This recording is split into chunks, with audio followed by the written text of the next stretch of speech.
Welcome back, YouTubers, to another WWE vlog in HD with me, Daniel Parker, and this guy sitting next to me. Dramatic pause. It's NJ. What's up? Sorry, I had to give a dramatic pause there. That's fine. I don't know why, it just came to my head. Anyway, we're going to be coming at you today with our Smackdown review. Obviously, there was a big, huge spoiler which disgusted us, but we'll go on to it anyway. Make sure you guys subscribe up above, like the video, and comment down below. And don't forget, we are the British Fist. United is one, unlike the court. More signs of that tonight. NJ, where can these lovely people contact us? In the link in the description box below. Well done, my son. Anyway, let's go into this Smackdown review. So after we had Christian win the World Championship against Alberto Del Rio at Extreme Rules, they aired this video package showing Christian becoming the champion, his long journey, and because we know the spoiler, what are we thinking? Fail. Just an ultimate fail. The first thing they put on there is something that we all know is going to come to an end tonight. When I was watching this, I was just like, yeah, good moments. Ending tonight. Yeah, I just put a fatal question because, yeah. But anyway, let's carry on the momentum here. We're carrying on the momentum. We open up with Christian. Obviously, he's the World Heavyweight Champion. He's going to come out with his championship. Comes out with his newly won World Heavyweight Championship. Oh God, I can't say it. I've been waiting for this moment for 17 years. Holds the title up. Yeah, enjoy this moment because you earned it, says Edge. You might as well have enjoyed it because he was going to lose it in 2 hours. Sorry for the spoiler, people. At least he goes and thanks the peeps. He thanks the peeps for being behind him all this time. When he was thanking everyone, I said, "You sound like Rey Mysterio." Because you heard him just saying, "You were there for me when I won the title. Bit his title was yours." Yeah. I'm like, you just sound like Rey Mysterio. It was an emotional opening, which is understandable. Yes, it's the first time he's won the World Heavyweight Champion. But we then get Mr. Mark Henry, the world's strongest man, and he basically wants a title shot. Christian says to him the funniest quote of the night, in my opinion. You know, you realise I'm holding gold, not chocolate, right? That was hilarious. And then we get Great Khali coming out in red pants. Oh yeah, we've all got to dance because Khali's coming out. Don't have music, oh well. He speaks some Hindi, and his little bodyguard says that he wants a challenge for the World Heavyweight Championship. Okay, he's a former World Heavyweight Champion, but anyone else? Christian versus Khali. Or Mark Henry. Anyway, NJ, who come out next? Because I'm just going to have to roll on here and get the boring Orton duvet cover, because who came out, NJ? Okay, we had the Viper, Randy Orton. I hear voices in my head, they come to me, And we all know what he came out to say. My name is Randy Orton, and I deserve a title shot. So put my name in the hat and let me face you for the title. Yeah, and basically we get the music. We're going to dance to Teddy Long! Oh yeah! Yeah! Mr. Teddy Long comes out. Basically, there's this 3 guys in the ring. Mark Henry, Great Khali, and Randy Orton. He basically says, you know, cheer for who you think should be the champion, or who you think should be the challenger. Great Khali. Orton. Yeah! Fucking! Why are we cheering for some babyface who acts more like a heel? Anyway, yeah. So basically, after this long promo, which is a little bit clusterfucked in my opinion, we get the main event for the evening. We get Orton versus Christian in a World Heavyweight Championship match. Player. The one thing I want to say is that Theodore Long said he's going to give us what the crowd wants. And he says, this title match, we don't want it tonight, we want it at the pay-per-view. Yeah.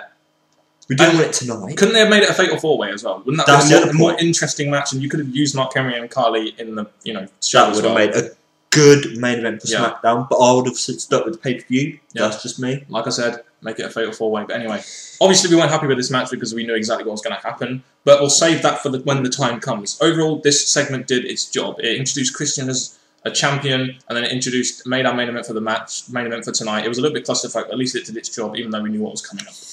Yeah, I'm just like, thanks, Theodore Long.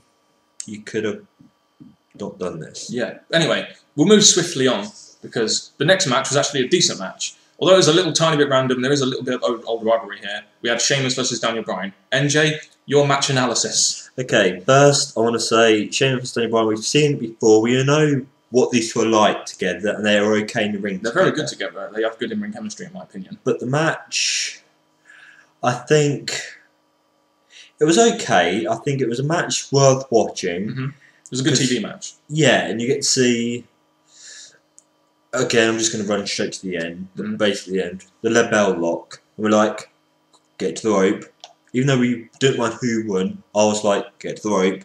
Hurry up, get to the rope. And he did. And he did. And then he just got out the ring, bro kicked him, got in the ring, bro kicked him again for the. You was expecting me to do the count there, weren't you? Well, yeah, but that's fine. Anyway, I'm just glad we finally get to see Daniel Bryan on Smackdown. He should really have made his debut last week when they, first drafted him over as like a kind of mid-carder, but unfortunately we didn't. I'm just glad we saw him on TV, and at least he put on a good match. He did. And Sheamus come out of the win. I think that's probably his sign. Good for him. To become a bigger heel on SmackDown. Sheamus needs the wins. Yeah, he definitely gets to push up to the top. Yeah. So all in all, a pretty decent match. I enjoyed it, so I'll give that the thumbs up. Yes. And the ending was pretty. I liked the ending. Good for Sheamus. And the result was good for Sheamus. So yeah, a fellow Brit, might we add as well, which is why we're so happy. Next we get Mr. Cody Rhodes cutting a dark promo because he's learned all his fucking skills from Randy Orton. And what I'm going to say about Cody is instead of introducing other opponents to face him, he spoke about Ray. Why? Okay. When he's on Raw? He should. Yeah, he said match was good. Yeah, talk about the match, but then open the door for other people to face you. Yeah. Anyway, it was a decent dark. I mean, with Cody's gimmick, you're going to get like a dark promo, so it was okay as a dark promo to enhance his character. But we don't really see much signs of what's going to come. No. But he still says the crowd is ugly and says he provides them with paper bags and people put them on their heads again. But what I want to know is who is Cody going to face now? Well, my guess, I was saying. We were both saying this. Well, we could. Daniel Bryan. Yeah, I was basically going to say Daniel Bryan because Sheamus, he's basically going to go off and face higher up people now, and Daniel Bryan's still going to be down here. So why not have someone else that's gradually going up, which is Cody Rhodes. We all know how well Daniel Bryan can put a guy over as well. So that'd be great. But it would be a great wrestling match. It would, possibly, because there's not many other people that Cody could face. Not really. No, not really. No. But we're not going to have a Sin Cara, because that was just another Ray versus Cody again. That'd be that kind of match. We can't have him. So yeah, Daniel Bryan seems to be the only one that we can think of at the minute. Yeah, so we just want to see where Cody Rhodes is actually going to go. Yeah, because we think he can be built up very well on SmackDown if he gets in the right feud. Yeah, he would. Right then. So after that somewhat boring promo, we had a match which we've been wanting to see for a while now. Preferably at a pay-per-view, but we got it on SmackDown. Big Show versus Big Zeke. And the first one we saw was the Core and Kane at ringside. I was very glad to see this match happen because of the rivalry between them two. Did not come down with Big Show. No, he didn't, but he came separate. But he has his own entrance because he's a singles wrestler. So. And he's not on the same show yet. Yeah. And the match, well, my prediction was that it's going to be a Big Show win by DQ, but the result came out completely different. Thanks to rightly so, I believe. Yeah, basically we get blonde, ginger hair, one-man Slater, band, Wendy's. I forget his name now. He's just call him Wendy's. Wendy. He gets up in the apron and goes, "Right, Big Show, Big Show," and then Big Show big brawl, knocks him down. And Kane comes down, wrestles them all, and they get back in the ring eventually, and a clothesline to Big Show. Yeah, and that wins it. But I think the match was a good showcase of Zeke's power, which I believe can make him a good face, if you know what I mean. It showed a lot of power. He lifted Big Show about 3 times in different kind of moves, and I thought, good, not many people can actually do those kind of moves to Big Show. That rivalry, I thought would make a good rivalry, but unfortunately, we got the whole aftermath of this match, which kind of showed a different rivalry which they might concentrate on.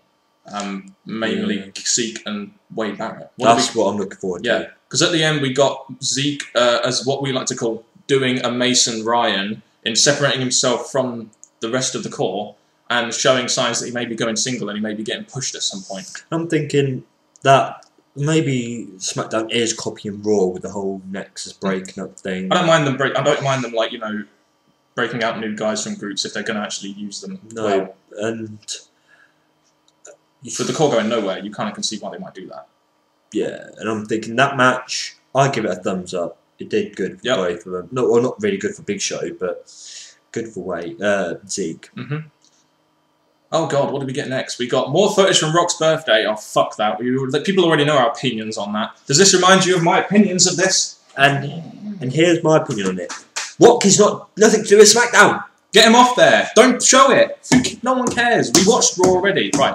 Let's just not talk about that because people know our opinions on that one, don't they? A bit like you and John Cena. Anyway, the next match we get is Layla versus Alicia Fox. Now, one thing I want to say about this is, I know it was a Divas match, but at least Layla carried on her momentum from Extreme Rules in beating Michelle McCool. We'll talk about carrying on. Yeah.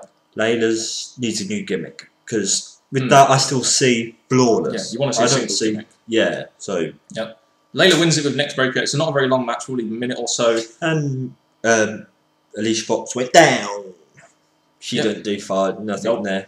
Nothing that much for her. But then, NJ, do you want to explain what happens next? The big moment. I think you can all tell from NJ's Awesome Kong. I'm not calling her Karma. I know it's a good name, but it's different. But she's Awesome Kong. And okay. She comes down really slow. She's like Undertaker in her entrance. Pretty much. Yeah. Then she gets in the ring. Layla's already escaped. She's already fucked off. She's smart. And then in she gets, and she just does that. Yeah, Alicia Fox. To Alicia Fox. Yeah. Another big sort of impact thing there for Karma. When are they going to actually put her in a match though? That's the thing we've talked They'll probably about. have her attack Divas for a couple of weeks. Divas that they might end up releasing. There's not many Divas that look good if she attacks. She's attacked them. She's attacking the weaker ones at the moment, so they can save the stronger ones for her in some kind of rivalry. She ain't pretty high with Michelle McCool. But yeah, but that's because she was leaving. And you can understand that. Alicia Fox used to be, I'm going to give her this, she used to be one of the top divas, but then she dropped quite quickly. So yeah, that was a good thing for Karma. Yep. Awesome more attacks from Awesome Kong, which is good to see. Good to see her getting built properly as a strong and dominant diva. That's it. The next little section we got was I thought was pretty good. We had the core in backstage looking for Zeke. They see him in the locker room, and then Zeke attacks Barrett. Well, after basically, Barrett, he actually threatens him. He says, "No, you don't walk out on us. We're going to show you what we do." Fantastic Barrett impression, by the way. They just stare at him, and then all of a sudden, Zeke makes the punch. He says, "I know what's coming next," and then they all attack. And sadly, Zeke's the one who's laying out black at the end. But do you think this is WWE trying to push Zeke as a face after getting attacked by the heel group? Because to be honest, it would look a bit weird. Wade being a face, so Zeke would be the better face. I think this would be very good if they push him as a baby face. I think that's kind of, he has that baby face look about him. He does in a way. That smile. Yeah, and he can react, and I think the crowd react to him as well, which is good. So the only thing I've done differently with this is made maybe Zeke come out strong against these three, because he's the one that, as we say, core's meant to be pushing. Yeah, the core is about Zeke, so I'm thinking if he looked strong, taking those three out. Maybe, but then Wade needed to still look strong, so I get his point. Fair enough. Yeah. But I think it's overall a good segment, which explains probably that they're going to do a Zeke-Barrett rivalry, which I think would be quite good. Or maybe even a Zeke-Core rivalry, rather than a Zeke-Big Show rivalry, which I did want to see. I think Zeke-Wade would be good, because obviously I'm thinking, they both think they're, in my opinion, they both felt like leaders. Yeah. They both felt like it. So them two against each other to show the dominant one, great. Yep, I think it'll do good for Zeke, obviously. So after that little segment, which we talked a lot about, let's face it, because it had a lot of implications. Yeah. We had a match between Sin Cara and Tyson Kidd, but we had Chavo Guerrero on commentary, which is a little bit weird. But we find out why he's on commentary after the match. But the match itself was okay. You had Sin Cara again showcasing his moves. Well, what I'll say about this is that there was still a bit of hard work, because they're hard to communicate. You could see points in that match when they just were slow, they didn't do moves at the right time, so you can still see that there's something not quite right. But let's not forget, some of the spots are very hard, especially for someone like Sin Cara. Yeah, who's still adjusting. But there you go. They still had the light effect, which was good for Sin Cara, and overall, Tyson was a bit of a weird opponent to have, but a job. It did the job, didn't it? Putting Sin Cara over, and he ended with that awesome finishing maneuver, which she did on Primo from the top rope, which is good. I like seeing that. Good stuff. You know, we had Tyson Kidd putting Sin Cara over, but then we had the bit which we were quite looking forward to, seeing as Chavo Guerrero was on commentary. We had a stare-off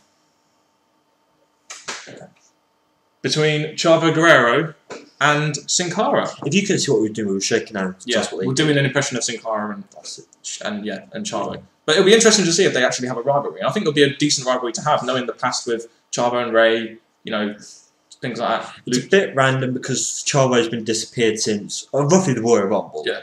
So I'm thinking him just come out of the blue and then him come into the ring. Maybe this is Smackdown showing that we can start using Chavo. Yeah, and then let's face it, Sin Cara does need a rivalry, and Chavo Guerrero could be a good starter rivalry for him, would you say? Chavo used to be like a bigger wrestler. He was in the tag team with Eddie. He had rivalries with Ray, he had rivalries with JBL, I believe. So he used to be big, so maybe this could be the lift up, back up to an okay level for what Chavo. Yeah, but ultimately it'll be done to put Sin Cara over. That's it, yeah. End of. But anyway, the next thing we have, which we thought was very interesting, we had a Teddy Long interview in which he quoted, "I'm Teddy Long, the general manager of a Smackdown. It's about giving the WWE Universe what they want, player." And we're just thinking... No, it's not. Because, like we said at the beginning, we did not want this match tonight. No, and we didn't want Orton as our fucking champ. Sorry, spoiler alert, but we didn't want him as our champion, so it's not giving us what we want. No, it's giving what half... There's a lot of Orton fans, so I'm just trying to think what is the right word to use. I don't know, probably... It doesn't really matter, because... No, but basically, it's not what we want. No. British Fist. Yeah, well, the British Fist, United has won, unlike the Core. We can actually say that now, because they're fucking breaking up soon, hopefully. Yeah. But anyway, after that interview, we get the match which we'd all been hating to want to see, because we knew what was going to happen. Christian versus Randy Orton for the World Heavyweight Championship. The match itself, we'll start with the positives, NJ. The match itself wasn't too bad. It was good back and forth. It was quite exciting. Well, I wouldn't say back and forth, because my personal opinion about the match, it was Orton looking strong directly throughout the match. But Christian had his moments. His little moments. But to be honest, maybe I'm wrong, people, but I think Orton was looking too strong in that match. Yeah, but anyway, Orton wins the match, as we know. Does an RKO off the top rope. We've seen this before about 10 fucking million times. And then Orton wins his 52nd millionth World Heavyweight Championship. And I'm like, Christian was left there looking sad. And I'm like, if they are going to make a heel out of Christian, maybe they should have showed him getting angry in the ring. But maybe they're going to wait till next week to do that instead of doing it. They should have done it then. They should have made him get the mic and go, I want my rematch. Yeah. No, you should have done it then. A Christian heel turn would be understandable, but the result itself kind of annoys us as fans, as you saw in our past video, which we'll probably end up putting up here somewhere, about the Orton rant. We don't want to see him as champion. Christian losing it after 2 days, it's very hard for us fans to swallow. We almost didn't really want to watch SmackDown because we saw this result. And I'm like, Orton, I've got a question for you. Or you, can you become Teddy heel, Long? What's your next step? Now you're the champ. What's going to come next? Yeah, if Orton or Teddy Long commenting, watching this video, comment down below. Because with Christian, we knew what could come next. Because there's like Mark Henry, there's like Carly, there was Sheamus coming up, there was other wrestlers. With Orton, what next? Probably Sheamus. Eventually, but not yet. That's be probably weeks away. But anyway, they're probably going to have a little mini rivalry till over the limit and then do something else. But overall, what were your thoughts on the show itself? On the actual Smack, despite the ending, what were your thoughts on the show itself? Okay, it's shown that there's chance for other wrestlers to do something. Apart from Cody, which I was disappointed about, but the other wrestlers like Sin Cara, Chavo, Core, Layla, which was good. It's really showing good signs of starter rivalries, changing rivalries, and pushing new wrestlers, isn't it? And hopefully, in my opinion, a new gimmick for Layla. I'm still waiting for that day. I know the Diva division is not important, but I'm waiting for that day for her to get a new gimmick on her own now. Yeah, and the problem is, after watching this show, which we thought was okay, there was a couple of good matches, including the main event, but the result kind of just made us sick, really, didn't it? The result of the main event made us sick. Yeah, just, again, when it came to, like, Christian failing to do his kill switch, I was like, there's no point watching this now. Yeah. Because when he failed that, we thought, if he hit it then, maybe there's hope. But when he failed it, I thought, here we go. Yeah. So those are our overall thoughts on the show. If you have anything else to say, NJ, please say it now. I'm just saying, that. Notice how I did a wedding reference there. Oh, come on. Well, SmackDown, you've put on a good show. I'm going to give it that, because Raw, meh. And SmackDown matches, good. Okay, you entertain me throughout them, but the main event, again, in my opinion, Orton was too strong in that. So that's it. Yeah, if he's going to be booked as your top babyface, then, well, we might as well book him that strong. But oh well. You've seen our thoughts on SmackDown. I didn't think it was that bad of a show, but I really want to see what these people think. So comment down below what you thought of SmackDown. That has been us. That has been it from the British Fist. Thank you very much for watching, and goodbye.